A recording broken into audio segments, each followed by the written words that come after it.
दूध को यहाँ पे मैंने गर्म होने के लिए रखा है। 3 कप मैंने दूध लिया है, इसमें 1 कप चीनी जाएगी। चीनी को नाप लेते हैं। 1 कप ये चीनी है और इसी से ही हमने नाप सूजी का भी करना है। ये 1 कप चीनी मैंने दूध में डाल दी है। अब इसे हम लोग अच्छी तरह से पका लेंगे। 3 कप दूध डाला था, वो पक के 2 कप रह गए। इससे शीरा बड़ा अच्छी तरह से गाढ़ा सा बन जाएगा हमारा। ये मैंने 2 इलायचियाँ इसमें डाल दी है ताकि इलायची की अच्छी सी खुशबू आ जाए। दूसरी साइड पे हम सूजी को भून लेते हैं। ऑयल गर्म होने के लिए रखा है, तेज़ आंच नहीं करनी। और इसमें अब मैं डालूँगी 1 कप सूजी। सूजी को अच्छी तरह से छान लेना है और ये मोटी वाली सूजी लेनी है, बिल्कुल बारीक होती है वो नहीं लेनी है आपने। आंच हल्की है और आहिस्ता आहिस्ता इसको हमने भून लेना है ताकि ये जले ना। अगर आप चाहें तो देसी घी में भी बना सकते हैं। ये अच्छी तरह से इसको भून लेना है हमने। ये अब इसकी भुनाई होने वाली है। इस टाइम पे आपने इसका खास ख्याल रखना है कि ये जले ना और इसको हल्का सा ब्राउन कलर या स्किन कलर सा आ जाए। ये देखिए स्किन कलर आने वाला है और घी भी छोड़ दिए। अब बस भुनाई हो के करीब 1-2 मिनट और भुना जाएगा और फिर ये स्किन कलर आ जाएगा इसके ऊपर।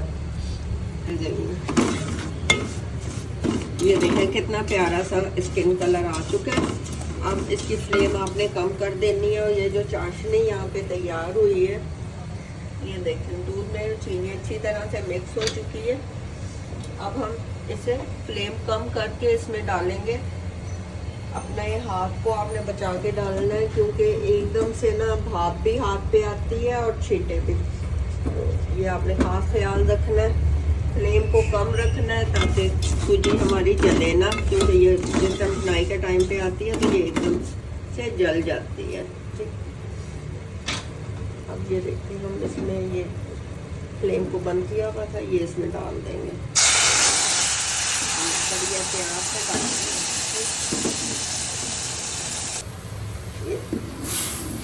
अच्छा, बाद में अगर इसको खूबसूरत करने के लिए हम जब कलर डालते हैं ना तो बीच में कलर की गुठली सी रह जाती है। इस टाइम पर ही मैंने थोड़ा सा पानी में कलर मिक्स कर लिया था इसकी खूबसूरती लाने के लिए। तो ये देखिए ये मैं कलर इसमें डाल दूंगी ताकि खूबसूरत सा कलर आ जाए।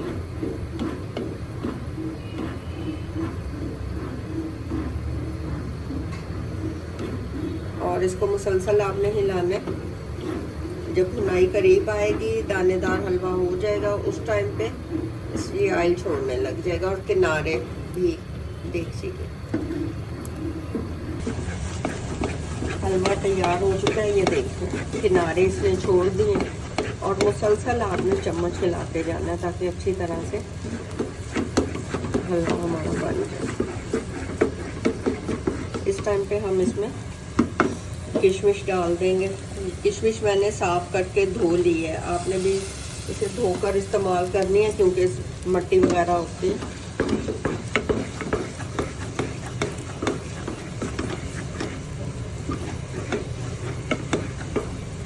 प्यारी प्यारी सी खुशबू आ रही है। इसमें हम 1 कतरा वनीला एसेंस का डालेंगे, 1 से 2 कतरे वनीला एसेंस के। अगर आपके पास नहीं है तो आप इसको स्किप भी कर सकते हैं। ये लें जी आपका गरम गरम हलवा, बहुत मज़े का दानेदार ये हलवा तैयार हो चुका है। आप इसे ज़रूर ट्राई करें। ये लें जी, हाँ ऊपर से आपने ये गार्निश कर लेना है बादाम से या किसी चीज़, पिस्ता वगैरह जो आप डालना चाहें। खूबसूरत सा हमारा दानेदार सूजी का ये हलवा तैयार है। आप भी इसे ज़रूर ट्राई करें। अगर आपको मेरी ये रेसिपी पसंद आए तो मेरे चैनल पे लाइक और सब्सक्राइब ज़रूर करें। अपनी दुआओं में याद रखें। इंशाल्लाह नई रेसिपी के साथ फिर मिलते हैं। अल्लाह हाफ़िज़। अस्सलाम वालेकुम, कैसे हैं आप सब। आज हम बनाएंगे दूध वाला दानेदार हलवा। तो चलें आइए शुरू करते हैं।